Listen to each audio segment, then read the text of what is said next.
Les pollens sont de retour parce que le temps est plutôt doux. Mais je doute qu'ils aient été absents très longtemps. Et ça, c'est ennuyeux, cette invasion par les pollens, parce qu'ils provoquent des allergies qui peuvent être très inconfortables et parfois même graves lorsqu'elles touchent les poumons. Alors pourquoi est-ce qu'on est allergique? Comment? Qu'est-ce qui se passe? Est-ce qu'on peut prévenir ça? Est-ce qu'on peut le guérir? Écoutez, on voit ça maintenant.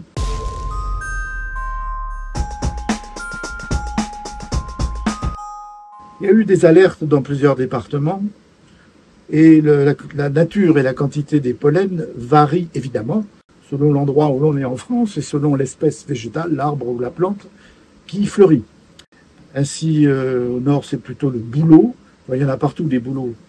Le pollen le plus ennuyeux parce que c'est celui qui provoque le plus d'allergies, avec le chêne, le hêtre, le platane ailleurs.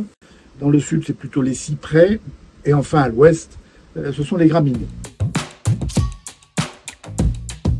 Mais on est au printemps et au fond, la production de pollen, si j'ose dire, elle a lieu quasiment toute l'année jusqu'à l'automne. Seuls les 2 mois d'hiver où il fait très froid, il faisait très froid, nous épargnent.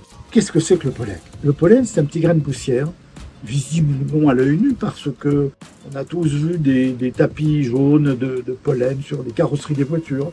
Ou ailleurs. Donc il y en a de différentes tailles, des tout petits et des un peu plus gros. Ce pollen, c'est la gamète mâle qui va aller féconder les fleurs femelles. Ces fleurs mâles produisent des pollens. Comment vont-ils aller féconder les fleurs femelles? Eh bien, par 2 méthodes, soit par les insectes pollinisateurs qui apportent le pollen sur le pistil de la fleur femelle. Je trouve que c'est d'un romantisme. Ou bien alors, sans insectes pollinisateurs, le pollen des fleurs mâles va être transporté par le vent. Ce qui nous amène à dire qu'il faut 2 conditions pour que ces pollens provoquent une allergie. Et la première, c'est qu'ils soient transportés par le vent. La seconde, c'est que ce grain de pollen doit avoir à sa surface des spicules, des protéines qui lui permettent de s'accrocher à nos cellules du système immunitaire. Ça rappellera quelque chose. Un certain SARS-CoV-2 qui pénétrait dans notre organisme par ce biais-là, par des spicules à sa surface, de sorte qu'il pénétrait dans ces cellules immunitaires, il pénétrait notre organisme. Revenons au pollen. Ces spicules vont stimuler notre système immunitaire.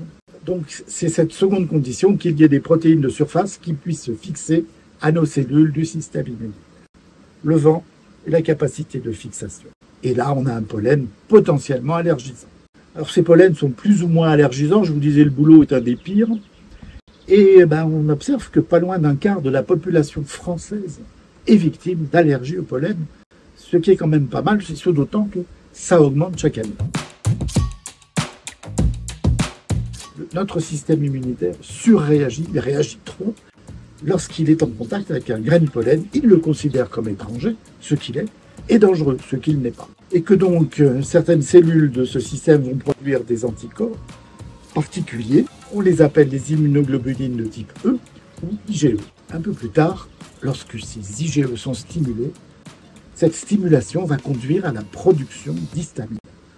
Et voilà, l'histamine, c'est un puissant produit inflammatoire qui va provoquer une dilatation des vaisseaux sanguins, un afflux de liquide sur le site atteint. Et puis d'autres signes comme les picotements, les démangeaisons. Il y a d'abord la conjonctivite allergique. Il y a l'œil qui démange, on a envie de se gratter. Il y a quelquefois la sensation de sable sous la paupière, l'œil devient rouge, et puis il coule. C'est la conjonctivite allergique. Il y a ensuite la rhinite allergique. La rhinite allergique, on a le nez qui chatouille. Et puis on éternue, 1 fois, 2 fois, 20 fois. Et puis le nez se met à couler, à couler.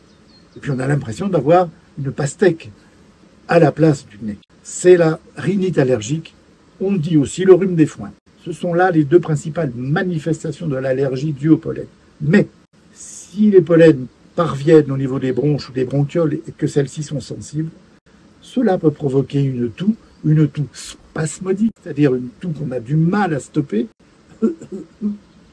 et quelquefois des sensations de gêne respiratoire, d'oppression thoracique, avec des sifflements, mais à l'expiration.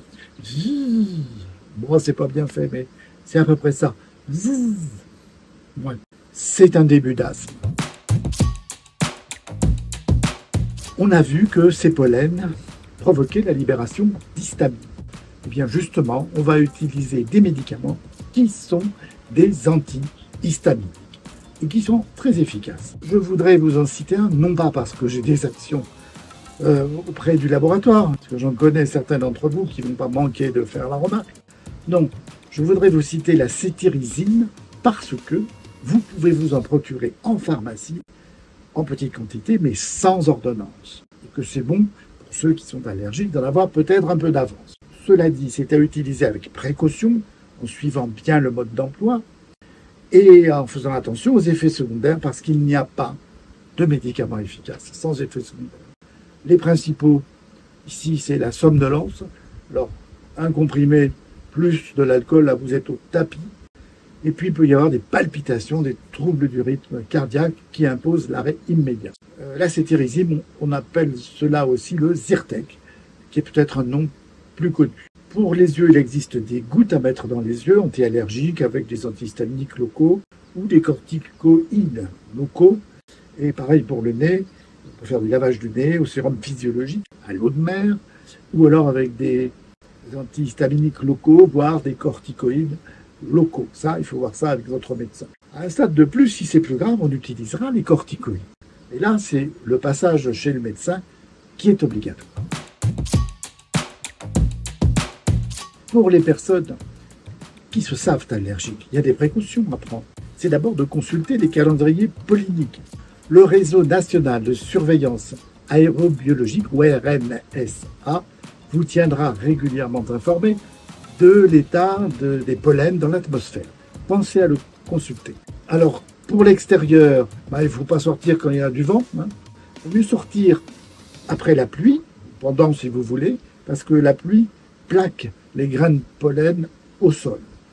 À sortir, il vaut mieux que ce soit tôt le matin ou tard le soir. Et c'est la même chose pour aérer la maison. Il faut l'aérer, mais plutôt très tôt le matin, avant le soleil, en l'été, bon, ou le soir. Évitez des activités sportives, justement, en pleine chaleur, quand il y a un peu de vent.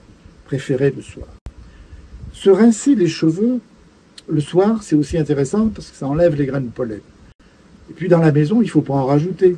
Pas d'aérosol déodorant, si on peut, pas d'aérosol pour laver les meubles, pas de bougies parfumées, pas de substances qui peuvent aggraver les manifestations allergiques. C'est pareil, tondre l'herbe de son jardin, c'est pas top. Mais ne pas la tondre non plus, parce que si on ne la tombe pas, les graminées vont fleurir. Si on la tond, elles ne fleuriront pas. Mais si on la tombe, on remue les pollens. Faut choisir.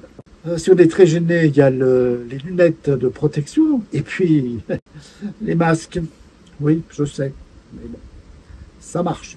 Si on peut aussi éviter de faire sécher son linge à l'extérieur, c'est bien. Ça évitera qu'il récupère des grains de pollen. Dans la voiture, il vaut mieux rouler les fenêtres fermées. Cela dit, il faut faire attention à changer le filtre de la clim, justement, qui retient les pollens. Il vaut mieux qu'il soit très propre. Sur le plus long terme, il est intéressant d'avoir accès à un pneumologue ou un allergologue pour suivre une cure de désensibilisation. Et ça, c'est une autre histoire.